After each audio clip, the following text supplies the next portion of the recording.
Hello student, welcome to easy Ganit hub. कैसे हैं आप सभी लोग? आई होप आप सब बढ़िया होंगे। आज की वीडियो को स्टार्ट करने से पहले मैं आपको बता देती हूँ, इजी गणित हब आपको प्रोवाइड कराता है free of cost quality education. जी हाँ, सही सुना आपने।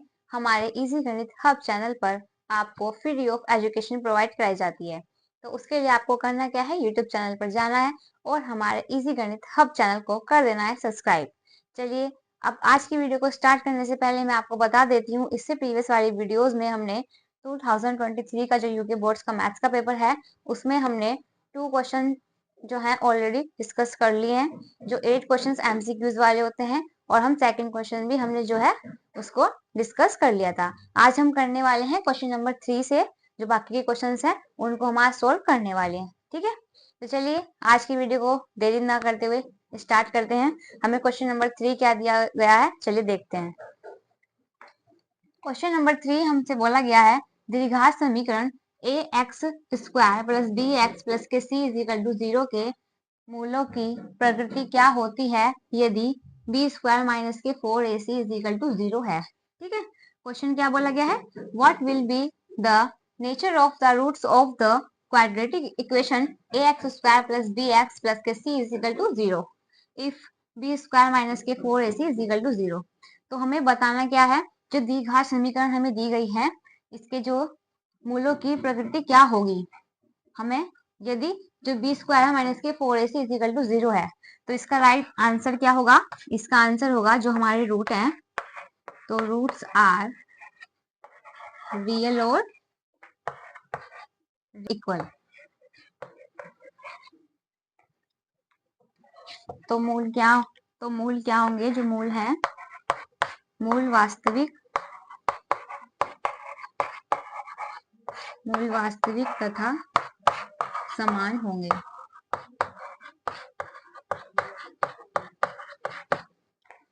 ठीक है, ये इसका राइट आंसर है। आई होप क्वेश्चन क्लियर होगा। चलिए अब देखते हैं नेक्स्ट क्वेश्चन हमें क्या दिया गया है। Question number 4।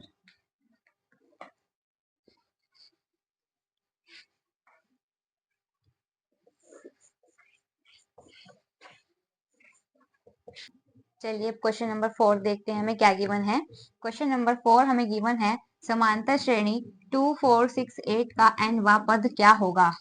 What will be the nth term of AP. हमें एक एपी दी गई है, हमें nth टर्म जो है उसको फाइंड करना है।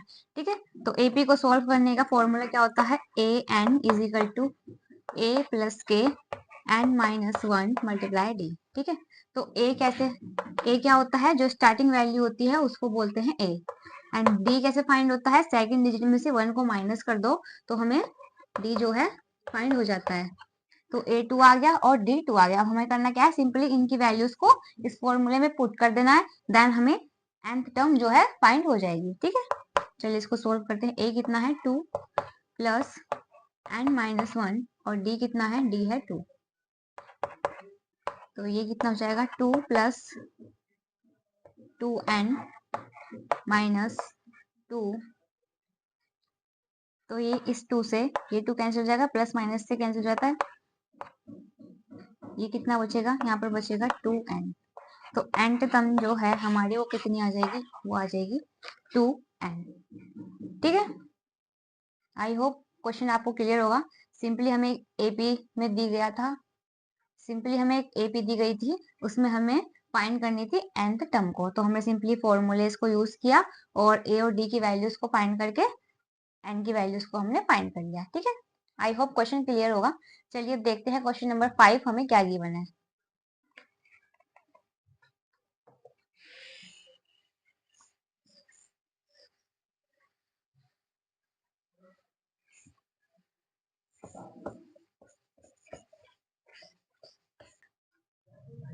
चलिए क्वेश्चन नंबर 5 देखते हैं। क्वेश्चन नंबर 5 हमें क्या गिवन है, बिंदु 3,4 की x अक्ष से दूरी क्या होगी। What will be the distance of the point 3,4 from x axis. Question क्या बोला गया है हमारे से, क्वेश्चन किया गया है कि हमें एक पॉइंट दिया गया है जिसमें कि हमें फाइंड क्या करना है, x अक्ष से दूरी क्या होगी। हमें बताना है जो x एक्सिस है उससे दूरी मतलब डिस्टेंस क्या होगी।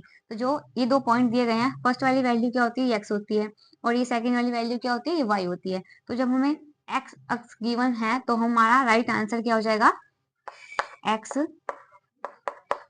अक्ष डिस्टेंस क्या हो जाएगी, वो हो जाएगा 4। तो इसका राइट आंसर क्या होगा, राइट आंसर विल बी 4। ठीक है, आई होप क्वेश्चन क्लियर होगा। चलिए अब देखते हैं नेक्स्ट क्वेश्चन। क्वेश्चन नंबर 6 हमें क्या गिवन है।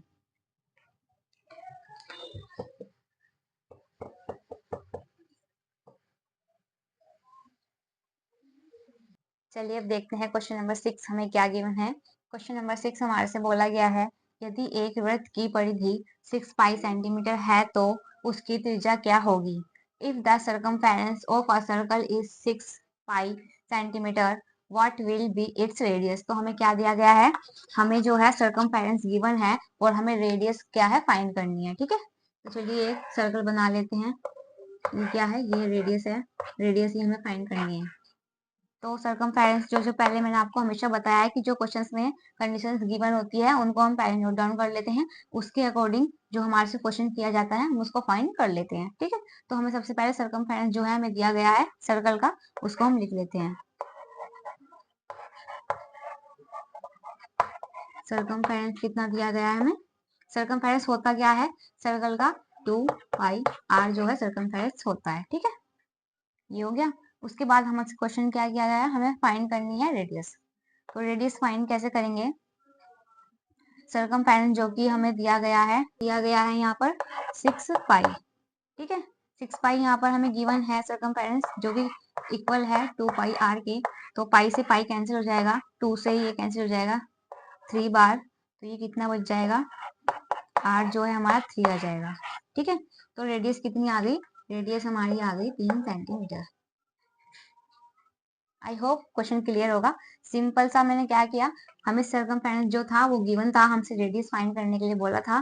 तो मैंने सर्कमफेरेंस का फॉर्मूला होता है 2 पाई r को मैंने इक्वल रख दिया, जो हमें वैल्यूज दी गई थी उसके जो कैंसिल हुई डिजिट उसको मैंने कैंसिल कर दिया, देन r जो है हमारे पास आंसर आ गया। तो r जो है फाइंड हो गई। ठीक है, आई होप क्वेश्चन क्लियर होगा। चलिए अब देखते हैं क्वेश्चन नंबर 7 हमें क्या गिवन है।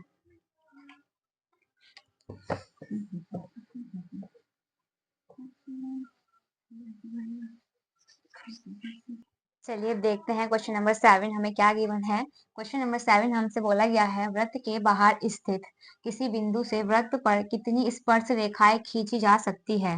How many tangent can be draw to a circle from a point lying outside the circle. तो हमें बताना है कि जो सर्कल है ना उससे हम कितनी स्पर्श रेखाएं जो है खींच सकते हैं। ठीक है, तो मान लो ये सर्कल है, एक पॉइंट मैंने मान लिया T। ठीक है, अब जो ये है एक पॉइंट, तो ये एक रेखा तो इसको टच करके चल जाएगी और एक रेखा इसको टच करके चल जाएगी, A और B। क्या आप और रेखाएं ड्रॉ कर सकते हो इससे, बताइए। इस सर्कल से क्या आप और पॉइंट को ड्रॉ कर सकते हो, नहीं कर सकते ना। तो इसका राइट आंसर क्या हो जाएगा, राइट आंसर हो जाएगा, एक तो वन लाइन ड्रॉ की और ये सेकंड लाइन ड्रॉ की, तो आंसर हो जाएगा 2। ठीक है, आई होप आपको क्वेश्चन क्लियर होगा। सिंपली मैंने क्या किया, जो जो कंडीशंस हमें क्वेश्चंस में गिवन थी मैंने उनको फॉलो किया, देन मैंने अपना आंसर जो है फाइंड कर लिया। हमसे क्या बोला गया था कि how many tangent can be draw to a circle from a point line outside the circle, कि जो सर्कल के आउटसाइड आप कितनी लाइंस को ड्रॉ कर सकते हो, वो हमसे क्वेश्चन किया गया था। तो हम जो सर्कल को टच कराते हो कितनी लाइंस को ड्रॉ कर सकते हैं, ओनली 2। तो हमारा राइट आंसर क्या हो जाएगा, राइट आंसर हो जाएगा 2। ठीक है, चलिए अब देखते हैं क्वेश्चन नंबर 8 हमें क्या गिवन है।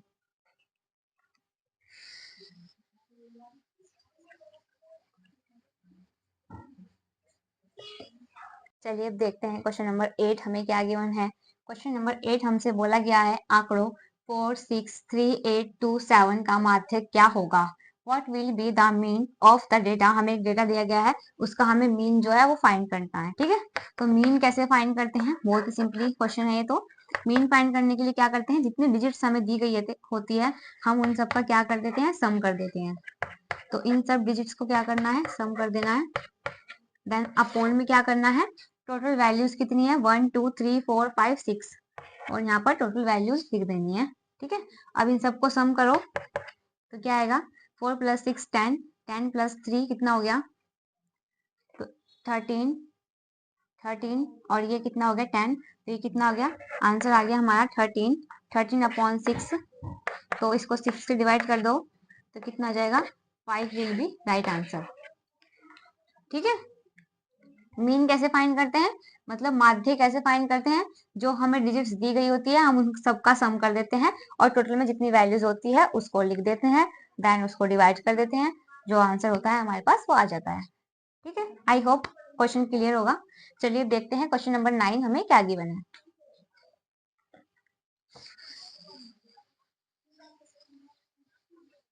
चलिए क्वेश्चन नंबर 9 हमें क्या गिवन है देखते हैं। क्वेश्चन नंबर 9 हमसे बोला गया है निम्नलिखित दिए गए आंकड़ों का माध्य क्या है।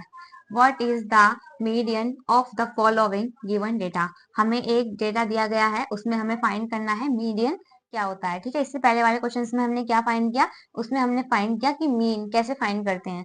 अब हमें क्वेश्चन क्या दिया गया है कि मीडियन फाइंड कीजिए। चलिए इसको सोल्व करते हैं। मीडियन कैसे फाइंड करते हैं सबसे पहले हम क्या करते हैं मीडियन फाइंड करने के लिए जो हमें सीरीज दी गई होती है उनको हम क्या करते हैं असेंडिंग ऑर्डर में लिख लेते हैं।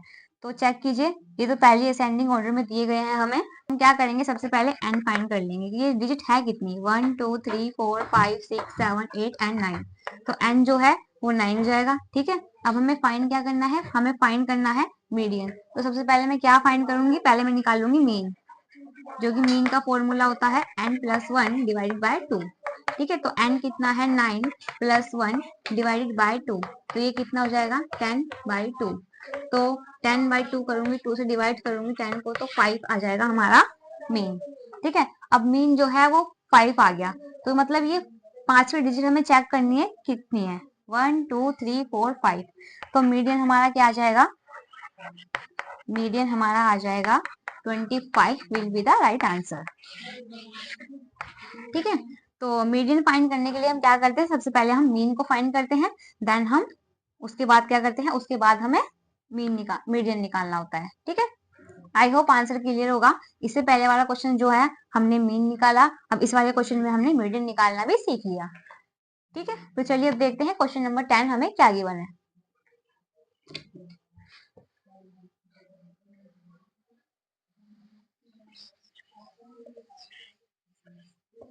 अब देखते हैं क्वेश्चन नंबर 10 हमें क्या गिवन है। क्वेश्चन नंबर 10 हमसे बोला गया है अभाज्य गुणनखंड विधि द्वारा पूर्णांकों 12 15 और 21 का एलसीएम ज्ञात कीजिए।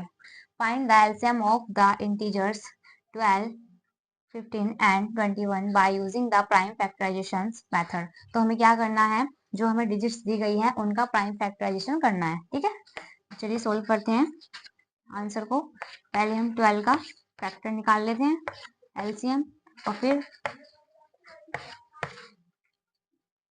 15 का और फिर 21 का। ठीक है, तो चलिए इसको फाइंड करते हैं।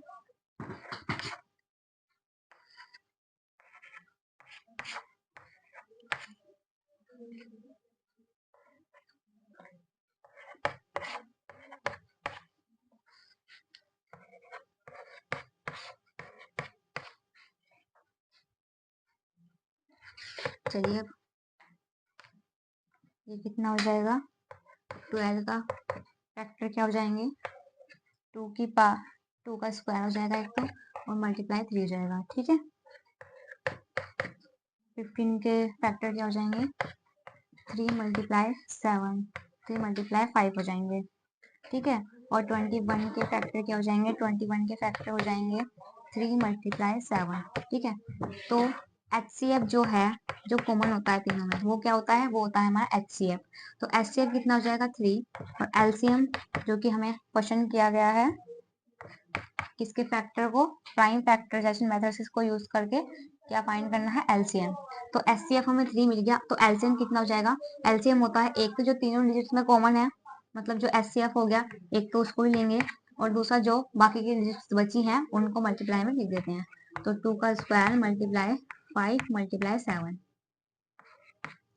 ठीक है, अब इन सबको क्या है मल्टीप्लाई करो। 2 का स्क्वायर कितना होता है 4 4 5 जा कितना होता है 20 और इसको 7 से मल्टीप्लाई करोगे 140 आ जाएगा। इसको मल्टीप्लाई 3 से करोगे तो कितना आएगा 0 12 आ जाएगा 420। आंसर क्या हो जाएगा? आंसर आ जाएगा 420 is the will be answer. ठीक है, 420 इज द राइट आंसर। ठीक है, मैंने क्या करा, सिंपली पहले मैंने इनका प्राइम फैक्टराइजेशन किया, उसके बाद मुझे एलसीएम और एचसीएफ को फाइंड करना था। एलसीएम क्या होता है? जो कॉमन होता है वो होता है हमारा एचसीएफ। ठीक है, हाईएस्ट कॉमन फैक्टर। उसके बाद हमें एलसीएम फाइंड करना था। हमसे क्वेश्चन किया गया था कि फाइंड कीजिए एलसीएम, तो पहले एचसीएफ फाइंड होता है तभी जाके हमें एलसीएम जो है फाइंड होता है। ठीक है, तो मुझे एचसीएफ पता चल गया। उसके बाद क्या करा, जो बाकी की डिजिट्स थी उनको भी मैंने मल्टीप्लाई में लिख दिया। उसके बाद मुझे क्या हुआ, जो एलसीएम है वो हमें मिल गया। ठीक है, आई होप क्वेश्चन क्लियर होगा। आज हमने इस वीडियो में 10 क्वेश्चंस को जो कवर कर लिया है। अब जो बाकी के क्वेश्चंस हैं उनको मैं नेक्स्ट वीडियो में कवर करूंगी। आई होप जो मैंने इससे प्रीवियस वाली वीडियोस में 2024 एंड 2025 के जो क्वेश्चंस पेपर को सोल्व करा है आपने कर लिए होंगे। उससे क्या होगा, आपको ना एक आइडिया लगेगा कि एग्जामिनर जो है किस टाइप के क्वेश्चंस आपसे पूछ रहा है। ठीक है, तो आप उसके लिए क्या होंगे, पहले से ही मेंटली प्रिपेयर होंगे कि हाँ, हमसे जो एग्जामिनर है इस टाइप के क्वेश्चंस पूछ रहा है। आपने देखा भी होगा, जो हम 3 साल से लगातार क्वेश्चन को सोल्व कर रहे हैं, क्वेश्चन जो है सिर्फ सेम ही है। उसमें क्या हो रहा है, जो डिजिट्स हैं उनको बस एग्जामिनर क्या है, चेंज कर दे रहा है। ठीक है, तो आपको करना क्या है, 3-4 साल के जो प्रीवियस ईयर के एग्जाम, जो 3-4 साल के जो प्रीवियस ईयर के पेपर्स हैं उनको आपने एक बार बैठ के सबको सोल्व कर देना है। तो आपको जो क्वेश्चन नहीं भी आते होंगे ना, तो उससे भी आपको एक आइडिया लग जाएगा कि अगर ये क्वेश्चन डिजिट चेंज करके आएगा तो उसको कैसे हैंडल करना है। ठीक है, तो चलिए आज की वीडियो को यहीं एंड करते हैं। अब मिलते हैं नेक्स्ट वीडियो में। अगर आपको मेरी वीडियो से कोई हेल्प होती है तो मेरे चैनल को सब्सक्राइब करें एंड वीडियो को लाइक एंड शेयर जरूर करें। थैंक यू सो मच, मिलते हैं नेक्स्ट वीडियो में।